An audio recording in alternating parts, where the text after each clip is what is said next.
How K-pop Demon Hunters became everyone's idol.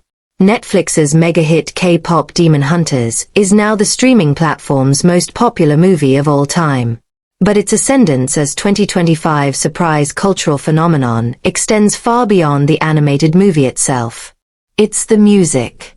It is the first soundtrack to have 4 songs in the top 10 of the Billboard Hot 100 at the same time, with the single Golden reaching number 1 for several weeks.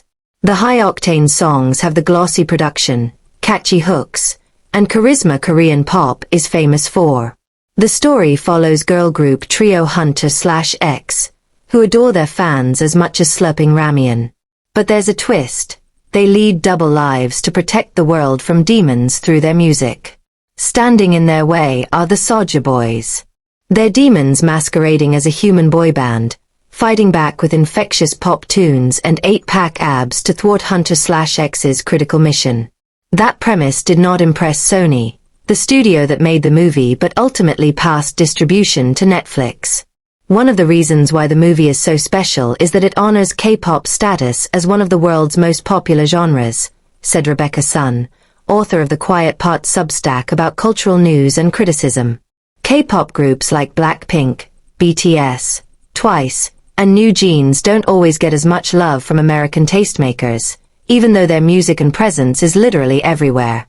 I found that every single project that highlights some sort of historically excluded culture or some subculture, Sun said, they always are more successful if they just throw you in there rather than attempt to handhold you in some cheesy way. Below is an excerpt of a conversation between Today, explained host Noel King and Sun, edited for length and clarity.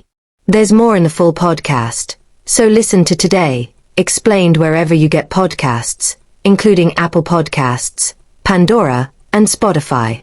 Where did this movie come from? How did Netflix get a hold of it? So this is another brilliant part of the narrative. The movie is completely produced by Sony Pictures Animation, which is the studio that made the Oscar-winning Spider-Verse movies. And the 2 directors, Maggie Kong and Chris Applehands, had deals with Sony. So it was completely developed in-house within Sony. They pitched Sony's distribution arm and they passed. Sony said, "Yeah, I don't think we're going to put this movie out ourselves." Simultaneously, Sony had a first-look deal with Netflix. This was a deal that was struck around the time of the pandemic where Netflix said, "Hey, we promise that we will finance at least 1 or 2 of your movies a year.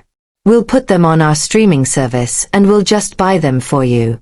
So you make them, we will pay, we reimburse you for the entire production budget, and the rest is history."